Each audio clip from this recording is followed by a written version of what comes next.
Nous sommes la moyenne des personnes que nous fréquentons. Je suis Mathieu Stéphanie et je vous propose de rencontrer des entrepreneurs, sportifs ou artistes qui vont faire exploser notre moyenne.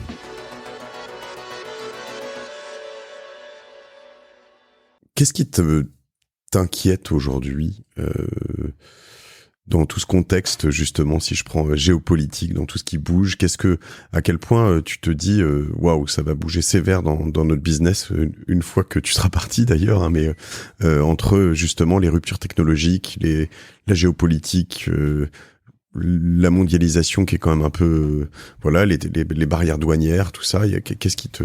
Moi, je pense qu'il y a autour de nous 3 ondes de choc planétaires qui sont en train de se cumuler. Chacune masquant un peu l'autre, mais en fait, elle se remplace pas, elle se cumule.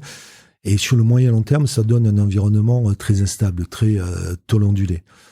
Parce que je vois aucune de ces ondes de choc disparaître rapidement. Ce qui ne veut pas dire qu'on peut pas vivre avec. Mais ça donne beaucoup d'instabilité, d'incertitude. La première, c'est que nous sommes post-crise Covid sur la planète, dans une nécessaire période de normalisation budgétaire et financière, parce que les dettes ne peuvent pas monter au ciel. Et aujourd'hui, même la dette d'État américaine est mise en doute. Jusqu'à présent, quand il y avait des inquiétudes de marché, on allait vers le dollar, on allait vers la dette américaine. Même là, il commence à y avoir des doutes. Et donc, tant que la planète et les principaux États ne remonteront pas leur capacité à maîtriser leurs dettes, et donc à maîtriser leur budget en amont, il va y avoir de la volatilité, de l'inquiétude, de l'instabilité sur les marchés de façon générale, parce que l'argent va avoir du mal à aller vers des endroits certains, de façon simple. Ça veut dire, par exemple, les fonds euros ou les fonds dollars sont plus si sûrs que ça. Avant, on te disait c'est ceinture bretelle, aujourd'hui c'est juste ceinture, quoi. Mais moi, je veux pas inquiéter ceux qui vont nous écouter, mais sur tout court, ça n'existe pas. Il y a le plus sûr, relativement à ce qu'on pense, et le moins sûr. Le plus sûr demeurait, pour des raisons d'ailleurs de domination, plus que de mérite, le dollar en termes de monnaie et l'économie américaine. Et donc la dette américaine en tant que telle. Il y a une deuxième onde de choc qui sont le désordre géopolitique. Et moi, ce désordre géopolitique, je pense qu'il est durable parce que il est pour moi non pas lié à l'attitude seulement du président Trump ou de M. Poutine ou de Xi Jinping et tout.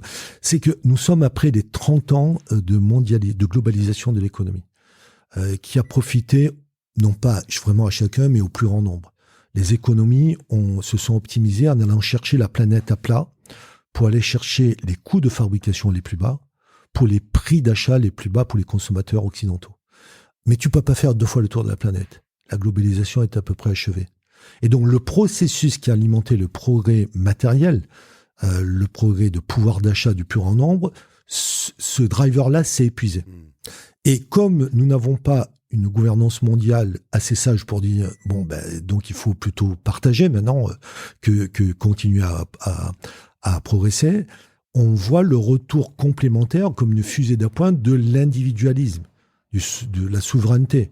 America first, Europe first, France first, China first et tout ce qu'on veut, parce que beaucoup pensent pouvoir, malgré ce, quitte à dégrader un peu l'apport de la globalisation, tirer plus de profit pour soi-même, en tout cas pour son pays.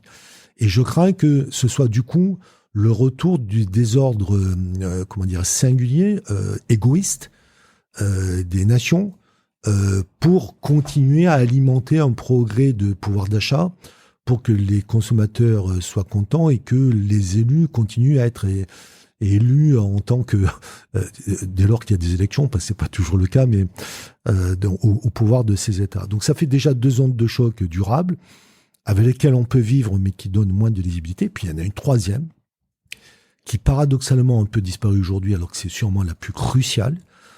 Et mon propos n'est pas un propos d'écologiste au sens le plus, caricaturé du terme, mais de conscience, on va dire, scientifique et rationnelle. Nous sommes la génération qui touchons du doigt des limites quantitatives. D'abord qualitatives, de l'air, de l'eau, des sols, de tout de la biodiversité, des choses qu'on ne doit pas appeler conditions de vie, mais des conditions de la vie tout court. Et c'est comme ça, voilà, parce que d'où la compétition énorme qu'on a aujourd'hui sur les terres rares, parce que le lithium, le nickel, ça se fabrique pas. Ça a été fabriqué au cœur des étoiles avant qu'elles explosent. Il faudrait une monstruosité d'énergie pour aller créer des atomes de lithium, de nickel. Donc, ces quantités étant rares, nous touchons du doigt aujourd'hui les limites quantitatives qui mettent, au fond, les États face les uns aux autres et les économies en tension, mais durablement. Et donc, si on ne change pas les modes de consommation de la société, les sociétés, les modèles de société en tant que tels, je suis bien trop incompétent pour savoir décrire la suite, mais quand même prendre conscience de cela, ce serait assez catastrophique parce que nous sommes responsables aujourd'hui de devoir conduire des transformations sociétales. Et j'ai peur que, au moins les deuxièmes sujets géopolitiques l'emportent sur les troisièmes. Je ne parle pas que de M. Trump qui remet un coup sur l'oil and gas, sur le gaz et le pétrole, mais de façon générale, considérer que la contrainte de gestion des ressources planétaires en qualité et quantité devient un peu seconde alors qu'elle est vitale à 2 ou 3 générations futures près. Et donc, ils vont continuer à créer des tensions. Mais si on veut positiver tout cela, pour moi, ce sont les drivers, les nouveaux drivers des nouveaux business utiles, profitables, d'économie de la vie, comme certains peuvent la qualifier, et qui doivent être non pas de la RSE, mais des nouveaux développements et de la nouvelle économie. Et Philippe, quand toi tu es patron d'une boîte comme ça, qui a autant d'impact, notamment alors sur la vie des gens, sur des centaines, des dizaines, une centaine de milliers de collaborateurs, sur tout ça, tu le prends en compte. À la fois, tu as des lourdes responsabilités parce que tu peux avoir de l'impact, et à la fois, c'est pas ton job. Enfin, tu vois. Donc, comment on vit avec ça? Qu'est-ce que t'en fais? Ah, c'est totalement mon job, parce que. Mais c'est pas toi qui vas changer les terres rares, ou tu vas pas dire, bah non, je vous finance pas ça parce qu'il y en aura plus assez, ou c'est pas toi qui va. Non, mais ouais, mais je prends la première, comment dire, le premier sujet le plus connu et quand même le plus urgent à traiter aujourd'hui, qui est la transition énergétique pour décarboner l'énergie et donc décarboner l'atmosphère et limiter les effets de serre que nous connaissons avec tous les dérèglements climatiques auxquels la planète survivra, mais pas la répartition humaine aujourd'hui sur Terre. Donc, ces choses-là sont très concrètes et je les considère pas comme des devoirs citoyens seulement, une responsabilité environnementale. La planète en a besoin, ce sont des nouveaux business. Je suis, toujours un peu, j'écoute beaucoup et j'ai des relations avec les ONG que je respecte parce qu'elles sont très agressives mais nécessaires. Bon, pour dire les choses simplement. Mais là où j'ai des critiques, c'est que ils ne permettent pas de voir la réalité en tant que telle. Le green, par exemple, c'est du business. Laisser penser qu'il faut imposer la transformation green parce que les banques n'iraient pas si on l'imposait pas, comme si on préférait par principe le fossile que le non fossile, c'est juste absurde. Et c'est même pas une réalité. Je prends CACIB, dont on a parlé tout à l'heure, notre banque des très gros financements, des très gros projets, des très grandes entreprises. On ne finance pas que par le bilan de nos banques, je l'ai expliqué tout à l'heure, mais comme ça compte. Sur les énergies renouvelables, éolien et solaire, CACIB porte 37 milliards d'euros. Sur l'oil and gas, 5,6. Il y a longtemps qu'on a basculé.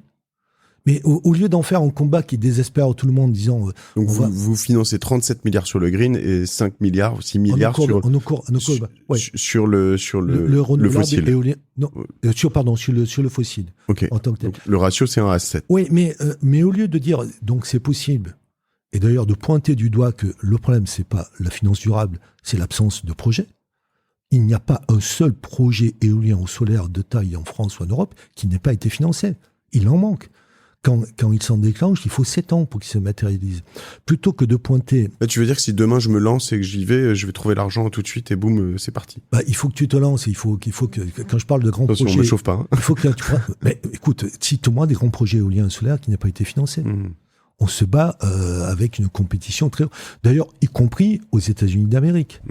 Je dis ce chiffre-là parce qu'il paraît assez surprenant, mais l'éolien au Texas, c'est 29% de la production d'énergie. Au Texas, le lieu mythique de l'oil and gas. Et les très grands champs éoliens solaires, tu vas les voir en Chine, tu vas les voir en Arabie Saoudite, tu vas les voir en Inde. Simplement, à force d'attaquer que ce qui est présent sur place, et on est souvent attaqué, nous, en France, par les ONG, on ne se rend pas compte que ce mouvement est possible. Mais il faut aider à le mondialiser, à l'internationaliser. Et donc, l'accélération du green est possible, elle est en cours. Mais au lieu de dire qu'on n'a pas envie de la faire, il faudrait en faciliter l'accélération. Et à l'instant, ce que je vois pour la faciliter, c'est qu'il nous faut beaucoup plus de projets à taille significative. Et donc d'aller regarder pourquoi il y en a si peu. Et je pense que dans le pourquoi il y en a si peu ou pas assez vite, il y a toutes les conditions matérielles, juridiques, au local, qui font que ça ne vient pas aussi vite que cela. Parce que il y en a pas beaucoup qui veulent des champs éoliens sur leur territoire. Il y a pas beaucoup qui veulent des champs photovoltaïques, ouais. Voilà, photovoltaïques. Et quand on les met offshore, il y a aussi d'autres nuisances possibles. Donc cette question de la transition, je trouve qu'elle est mal commentée aujourd'hui parce que on a l'impression que c'est une affaire d'écologistes, alors que c'est une affaire sociétale et c'est une affaire professionnelle, c'est une affaire de business. Donc nous, on essaie vraiment, tu me demandes quelle est ma responsabilité en matière, c'est de faire en sorte que la RSE, elle soit intégrée dans les nouveaux business à développer et pas rajoutée ou filtrée, comme beaucoup pourraient l'imaginer, en disant on aurait envie de faire ça, mais il y a quelqu'un de la RSE qui ne serait pas d'accord. Tu as parlé de 3 grandes ruptures, tu vois pas la techno comme l'IA comme une grande rupture à venir? Si, mais pour le coup, je le mets ni dans les menaces ni les opportunités. C'est que le reste, ce sont vraiment des zones de choc qui déstabilisent, qui font perdre les repères en tant que tels. Moi, je mets toute la technologie, l'IA l'IA, c'est pas au singulier. Il y a de multiples formes d'intelligence artificielle.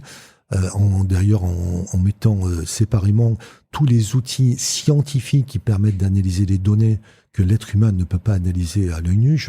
J'ai encore quelques vestiges de mes études de statisticien. Et puis, il y a l'IA commerciale qui va simuler des datas et qui, en général, est encore un peu balbutiante parce que si tu as commandé des produits de piscine, tu vas avoir pendant 10 mois des gens qui vont te proposer. Bon.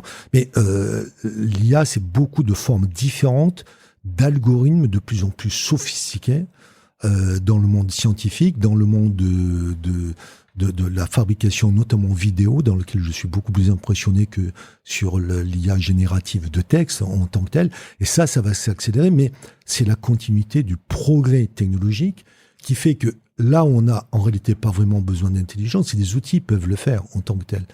Et je pense que sur l'IA, le vrai problème aujourd'hui, c'est pas l'impact sur les êtres humains, c'est que c'est difficile à mettre en œuvre, pour de vrai, pas juste en démonstration.